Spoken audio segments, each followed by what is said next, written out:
চন্দ্র এবং সূর্য, চন্দ্র এবং সূর্য এইগুলো হচ্ছে মাখলুক, এগুলো খালেক নয়। মানুষদের মধ্যে অনেক বহু মানুষ আছেন যিনারা চাঁদকে এবং সূর্যকে খালেক বলে মেনে থাকেন, তার পূজা পার্বণ করেন, তাকে ডেকে থাকে ভালো মন্দের জন্য, অর্থাৎ তাকে খালেক রাজেক সবকিছু মেনে নেয়, সৃষ্টিকর্তা। সূর্যকেও সেই রকম, সকাল হলো, সূর্যোদয় হচ্ছে, হাত জোড় করে মাথা নম করে তাকে নমস্কার জানাচ্ছে, তার সামনে তাকে তার ইবাদত করছে। সূর্যের চন্দ্রেরও সেই রকম। এইগুলো হচ্ছে পৃথিবীটা আপনার চোখে যতগুলো জিনিস পড়ছে, একটাই কথা মনে রাখবেন, সেটা হচ্ছে যে যতগুলো জিনিস আপনার চোখে পড়ে সেগুলো হচ্ছে মাখলুক। আমরা যেমন মাখলুক, সেরকম তারাও একটা মাখলুক।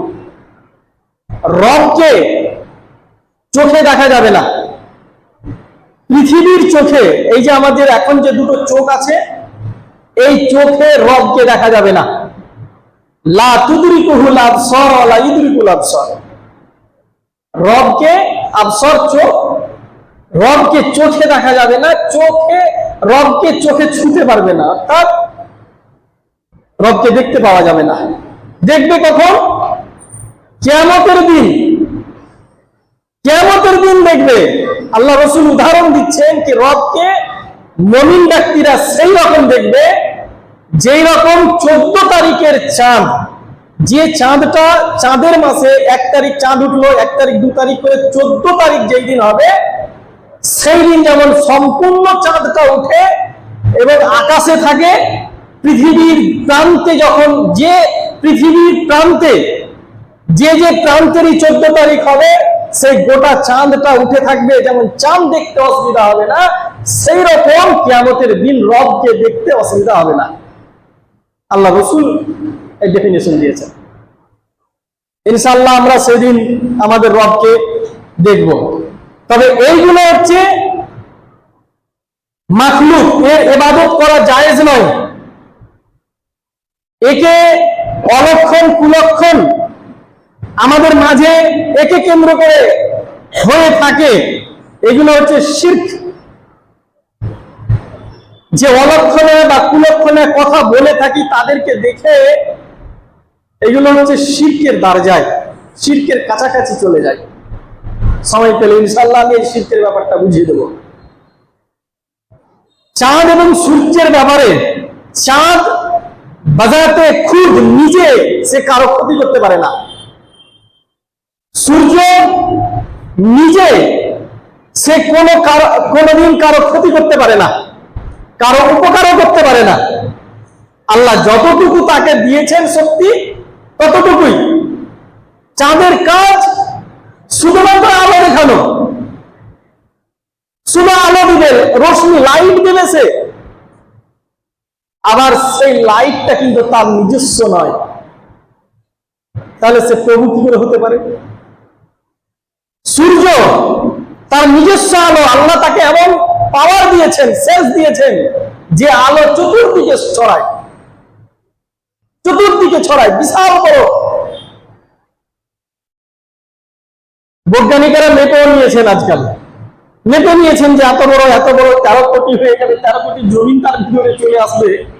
ডাক্তাররা মাপতে সক্ষম হয়েছে, দড়ি ফিতা দিয়ে মেপেছে। যাই হোক, তাদের জিনিস তাদের কাছেই থাকুক। সায়েন্স কোরআন থেকে আলাদা না, কোরআন সায়েন্স থেকে আলাদা না। তো এইগুলোর ব্যাপারে আল্লাহ রাব্বুল আলামিন কি বলছেন? সায়েন্স 100 বছর হয়নি জন্ম হলো, তো এইগুলোর ব্যাপারে রব কি বলেন দেখুন তো, যে এইগুলোকে সৃষ্টি করেছেন। আল্লাহ রাব্বুল আলামিন বলছেন,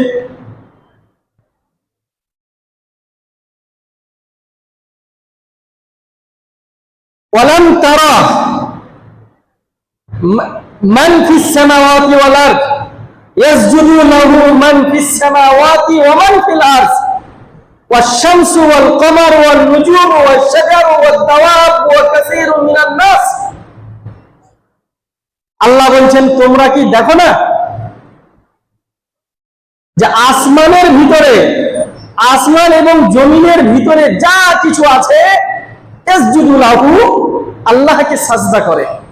আসমান এবং জমিনের ভিতরে যা আছে, গাছ গাছড়া, নদী নালা, আপনার চোখে যাই পড়ে, পশু পাখি সব আল্লাহকে সাজদা করে। পাথর পাহাড় সব কিছু আল্লাহকে, আসমান এবং জমিনের ভিতরে ওপরে যা আছে সব আল্লাহকে সাজদা করে। আবার আল্লাহ নির্দিষ্ট করছেন ওয়াশ-শামসু ওয়াল কমার, সূর্য এবং চন্দ্র, ওয়ান নুজুম এবং নক্ষত্র। এই যে নক্ষত্র দেখতে পাচ্ছি, জানেন এই যে নক্ষত্রগুলো রয়েছে, এই নিয়ে একটা ইনশাআল্লাহ বক্তব্য হবে। এই যে নক্ষত্রগুলো আমরা যে টিম টিম টিম টিম করে রাতের বেলায় দেখতে পাই জলে, তার আলোগুলো আমাদের পৃথিবীতে এসে পড়েছে। এটা সায়েন্স বৈজ্ঞানিকেরা বের করেছে। এর ওপরে যেগুলো আছে, এর ওপরে তার আলো এখনো পর্যন্ত পৌঁছায়নি। ভেবে দেখুন কি মহাবিশ্বটা কি। ওয়ান নুজুম ওয়াশ-শাজার, এবং গাছ গাছড়া আল্লাহকে সাজদা করে। ওয়াদ-দাওয়াব, চতুষ্পদ জন্তু, অর্থাৎ জন্তুরাও, দুপায়ে জন্তু আছে, এখানে চতুষ্পদ জন্তু না, ওয়াদ-দাওয়াব, পশু পাখিও আল্লাহকে সাজদা করে। ওয়া কাসীরুম মিনান নাস, এবং মানুষদের মধ্যে কিছু সংখ্যক মানুষ আল্লাহকে সাজদা করে। সমস্ত কিছুকে সম্পূর্ণ কি সূর্য, চন্দ্র, আপনার নক্ষত্র, সমস্ত নক্ষত্র, গাছ গাছড়া, পশু পাখি, পাহাড় সব সাজদা করে। আল্লাহ সেখানে বললেন তারা সবাই সাজদা করে, কিন্তু মানুষদের ক্ষেত্রে আল্লাহ বলছেন ওয়া কাসীরুম মিনান নাস, মানুষদের মধ্যে কিছু সংখ্যক মানুষ আমাকে সাজদা করে, অর্থাৎ যারা মুমিন। তাহলে সূর্য চন্দ্র যেহেতু রবকে সাজদা করে, তাকে সাজদা করা যাবে না, তাকে কুলক্ষণে অলক্ষণে ধরা যাবে না।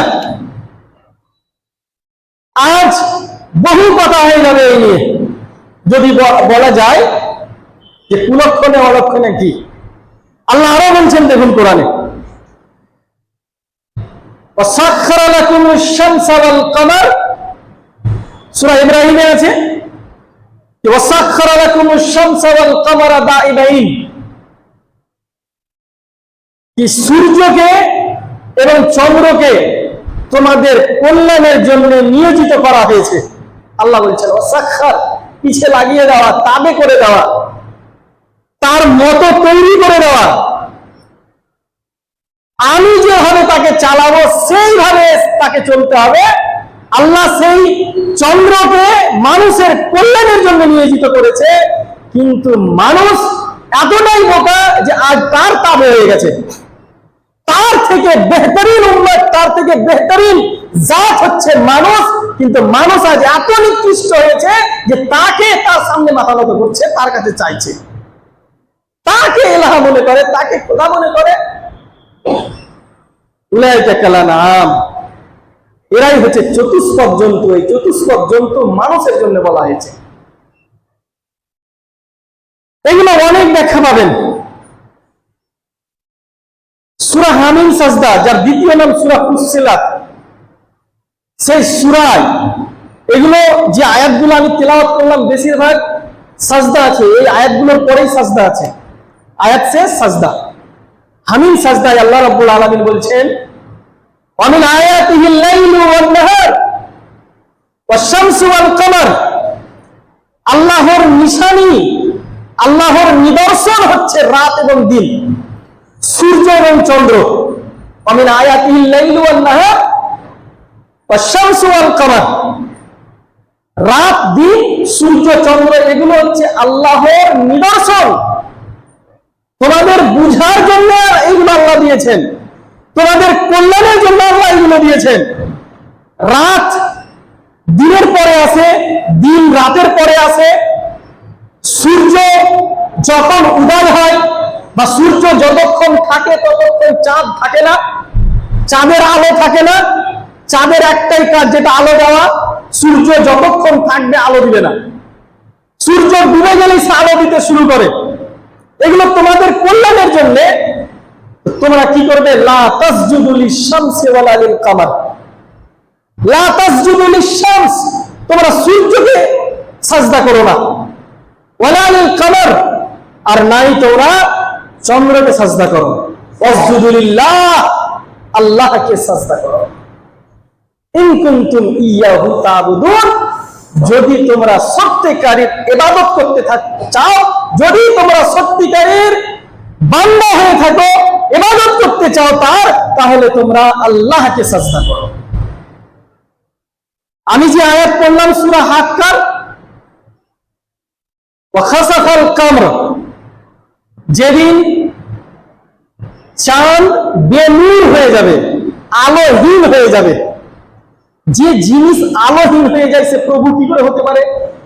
সে এলা, খোদা, রব, ভগবান কি করে হতে পারে? বন্ধুগণ, কি করে হতে পারে? যে জিনিসের অস্তিত্ব মিটে যায়, দিনের বেলায় আলোহীন হয়ে যায়, অন্য উপরে সে নির্ভর করে, সে কি করে? আল্লাহ রাব্বুল আলামিন এদেরকে হেদায়েত করুক, যারা এই সবকে ইলাহ মনে করে।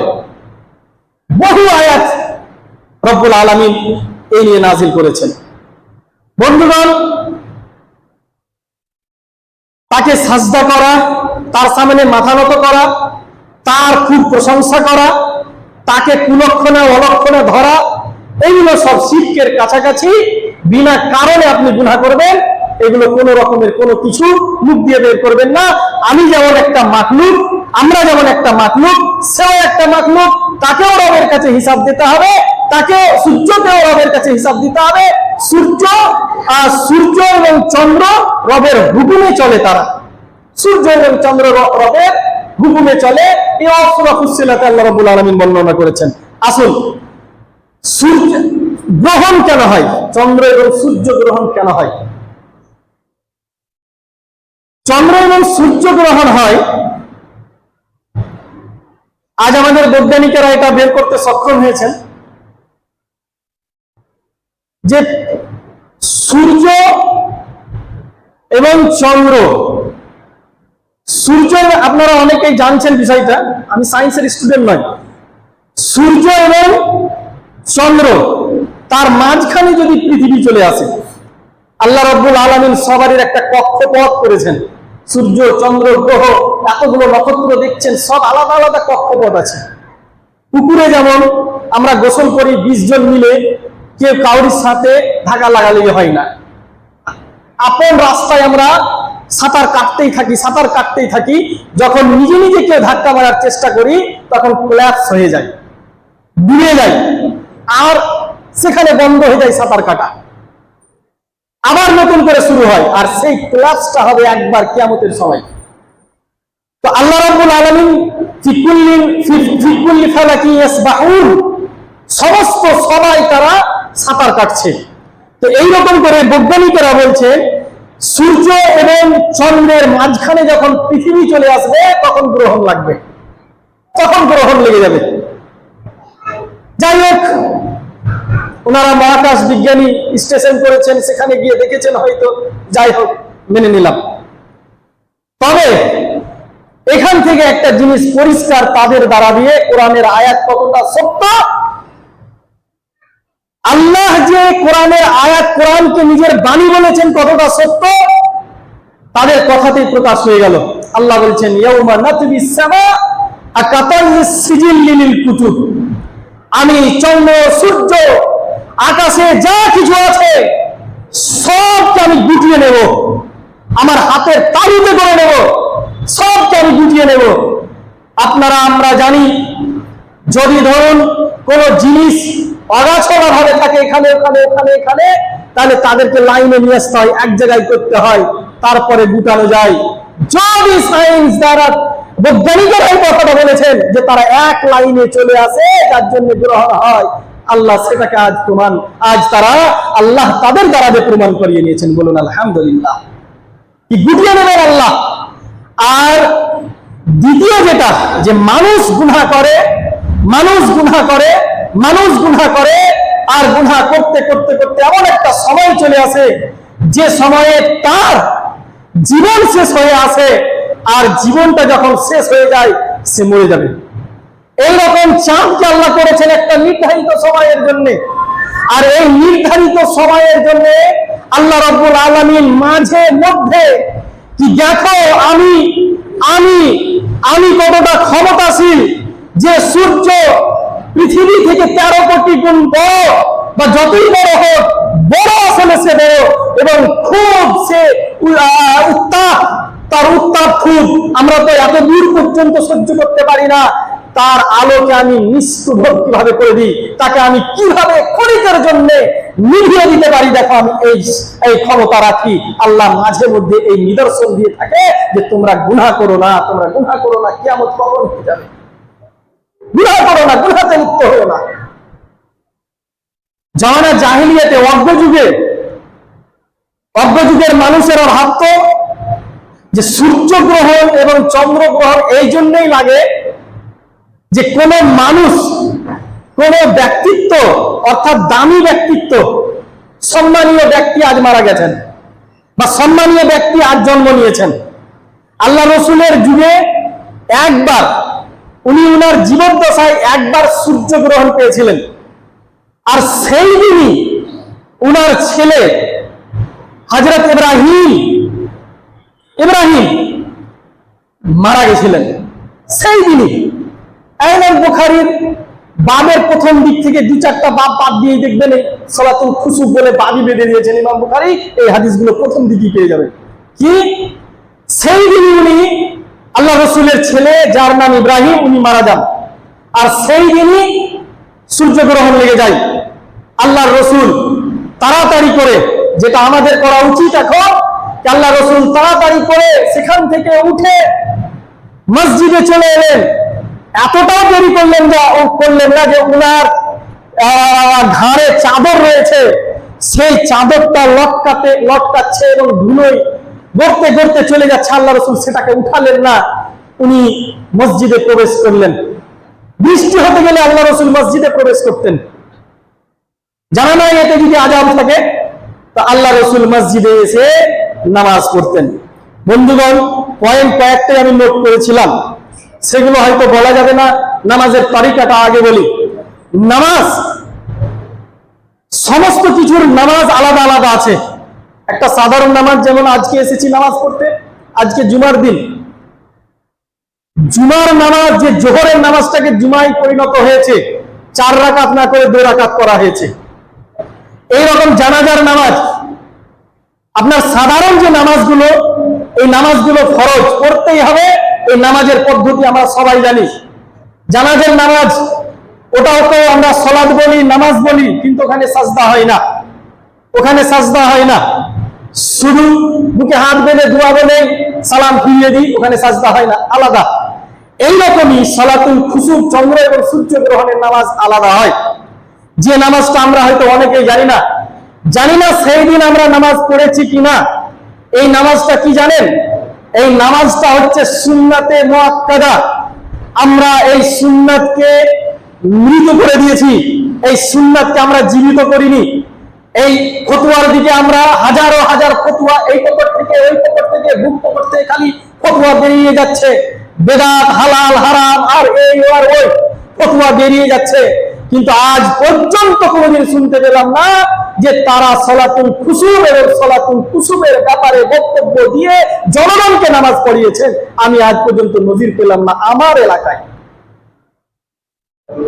কি বলবো, শরমের ব্যাপার বলবো না, জানা নাই, কিন্তু মনে রাখবেন এই নামাজটা হচ্ছে সুন্নাতে মুআক্কাদা, অর্থাৎ জমহুর উলামাগণ, বেশিরভাগ উলামাগণ বলেছেন যে সুন্নাতে মুআক্কাদা। এর পদ্ধতি আলাদা। এর পদ্ধতি, আল্লাহ রসুল মসজিদে প্রবেশ করলেন, মসজিদে প্রবেশ করার পরে উনার পেছনে সাহাবীরাও প্রবেশ করলেন। সালাতুল চন্দ্রগ্রহণ এবং সূর্যগ্রহণের নামাজ জামাত সহকারে পড়তে হবে এবং মাইকে এলান করতে হবে। সেখানে আজান দেওয়া যাবে না, মাইকে এলান করতে হবে। চন্দ্র এবং সূর্য গ্রহণের আজান হচ্ছে আসসালাতুল জামিআ, আসসালাতুল জামিআ, আসসালাতুল জামিআ। তিনবার পড়ছি তো, তিনবার নয়। আপনি বলতে পারেন আসসালাতু আল জামিআ, মিলিয়ে আসসালাতুল জামিআ। এটা কোনো খাস নামাজ, সালাত যেহেতু বলা হচ্ছে তোমরা মসজিদে এসো, এই বলে ইমাম হোক মসজিদ হোক যেই হোক সে আহ্বান করবে, মসজিদ আহ্বান দেবেন, মানুষ আসবেন, সেই দিন নামাজ আপনাকে পড়তে হবে ভাই। কেন? এই নামাজটা ফরজ নয়, কিন্তু সুন্নাতে মুআক্কাদা, এর খুবই উপকারিতা রয়েছে। আল্লাহ রসুল মসজিদে প্রবেশ করলেন, মসজিদে প্রবেশ করে মুসাল্লায় এসেছেন, এসে আল্লাহ রসুল আল্লাহু আকবার বলে হাত বাঁধলেন। হাত বাঁধার পরে আপনার যে দোয়াগুলো আমরা পড়ি সেই দোয়াগুলোর পরে সূরা ফাতিহা পড়লেন এবং দীর্ঘক্ষণ তেলাওয়াত করলেন, দীর্ঘক্ষণ তেলাওয়াত করলেন। সূরা বাকারা 2.5 পারা কতক্ষণ লাগে বলুন তো? এমনি যারা দেখে কোরআন পড়ে মনে হয় 1 ঘন্টাতে 1 পারা হয়, 50 মিনিটে 1 পারা হয়। 2.5 পারা আছে, তাহলে 1 রাকাতই মনে হয় 2-3 ঘন্টা। আমরা দাঁড়াতে পারবো না। ইমাম সাহেব তারাবির নামাজে যদি 2 মিনিটের যদি পড়ে দেয়, ইমাম সাহেব কালকে ছুটি, বাড়ি কালকে। এই হচ্ছে আমরা, এই মাজাল আমাদের, এই অবস্থা, এটা জঘন্য অবস্থা। এটা আল্লাহর রাসূল দীর্ঘক্ষণ তেলাওয়াত করলেন এবং দীর্ঘক্ষণ তেলাওয়াত করা সুন্নাত।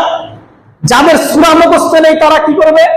আলাম তারা থেকে হয়তো মুখস্থ আছে, ওটাকেই ঘুরিয়ে ঘুরিয়ে আলাম তারা থেকে নিয়ে নাস পর্যন্ত, এটা আলেমেরা বলছেন, আলাম তারা থেকে নিয়ে নাস পর্যন্ত খালি ঘুরিয়ে ঘুরিয়ে ঘুরিয়ে ঘুরিয়ে পড়ে যান। হলো আপনার দীর্ঘক্ষণ তেলাওয়াত হলো। আপনি রুকুতে গেলেন, রুকুতে দীর্ঘক্ষণ রুকু হবে। যে দোয়া আছে সুবহানা রাব্বিয়াল আযীম, এছাড়া আরেকটা বড় দোয়া আছে, সেই দোয়াটা পড়েই যান, পড়েই যান, পড়ে দীর্ঘক্ষণ হবে। দীর্ঘক্ষণ বলতে আপনাকে বলতে হবে না 100 বার পড়ুন, 200 বার। দীর্ঘক্ষণ মানে আমরা সবাই বুঝতে পারছি। দীর্ঘক্ষণ হলো, আর দীর্ঘক্ষণ হওয়ার পরে রুকু থেকে যখন সামিআল্লাহু লিমান হামিদা বলে উঠে যাবেন, তখন রব্বানা লাকাল হামদ হামদান কাসীরান তাইয়িবান মুবারাকান ফি বা রব্বানা লাকাল হামদ পড়লেন। পড়ার পরে এবার কাজ হচ্ছে আমাদের যে সাজদায় চলে যাওয়া। মনে রাখবেন সালাতুল কুসুফে সাজদায় যাবেন না, সাজদা করবেন না। আবার আল্লাহু আকবার বলে আবার হাত বেঁধে নেবেন বুকে। এই হচ্ছে তরিকা। হাত বেঁধে নিলেন, হাত বেঁধে নেওয়ার পরে আবার সূরা ফাতিহা পড়ে আবার দীর্ঘক্ষণ তেলাওয়াত, সেই আগের তেলাওয়াতের থেকে কিছুটা ছোট হবে এই তেলাওয়াত। আবার রুকু, যখন তেলাওয়াত শেষ রুকু করলেন, রুকু করার পরে আবার সামিআল্লাহু লিমান হামিদা রব্বানা লাকাল হামদ বলে আপনি এবারে সাজদা করবেন। অর্থাৎ 1 রাকাতে 2 সূরা ফাতিহা এবং 2 রুকু করতে হবে। 2 রুকু, 2 বার রুকু, 2 বার সূরা ফাতিহা, 2 বার রুকু করতে হবে। এই হচ্ছে সালাতুল কুসুফের নিয়ম। এটাই দ্বিতীয় রাকাতে থাকবে, আপনাকে 2 রাকাত করতে হবে। আল্লাহ রাসূল 2 রাকাত করেছেন, এই হচ্ছে নিয়ম। সংক্ষেপে বলি, সময় শেষ হয়ে গেছে। প্রথম রাকাতে আপনি সূরা ফাতিহার পরে দীর্ঘক্ষণ তেলাওয়াত করুন, দীর্ঘক্ষণ তেলাওয়াত করার পরে রুকুতে যাবেন, রুকুতে যাওয়ার পরে আবার সামিআল্লাহু লিমান হামিদা রব্বানা লাকাল হামদ বলে আবার হাত বেঁধে নেবেন বুকে। হাত বাঁধার পরে আবার সূরা ফাতিহা পড়ে আবার দীর্ঘক্ষণ তেলাওয়াত করে আবার রুকু করবেন। রুকু সাজদা এগুলো সব দীর্ঘক্ষণ হবে। আল্লাহ রাসূল যখন নামাজ শেষ করলেন, এইদিকে হাত্তা ইয়ানজালিয়া, এইদিকে সূর্যগ্রহণ শেষ হয়ে গেছে, সূর্যগ্রহণ শেষ হয়ে গেছে। আল্লাহ রাব্বুল আলামিন মানুষকে দেখিয়ে দিচ্ছে ইদা শামসু কুবিরাত ওয়া ইদা নুজুমুন কাদারাত ওয়া ইদা জিবালু সুইরাত। আল্লাহু আকবার। মন দাঁড়িয়ে যায় এই আয়াতগুলো দেখে, এই আয়াতগুলো শুনে, কি যেদিন সূর্যকে আলোহীন করে দিবেন, আপনার চন্দ্রকে আলোহীন করে দিবেন, পাহাড়কে তুলোর মতো উড়িয়ে দিবেন আল্লাহ রাব্বুল আলামিন, সেই দিন দেখে ভয় লাগে না যে দিনটা আজকে আল্লাহ দিয়েছিলেন?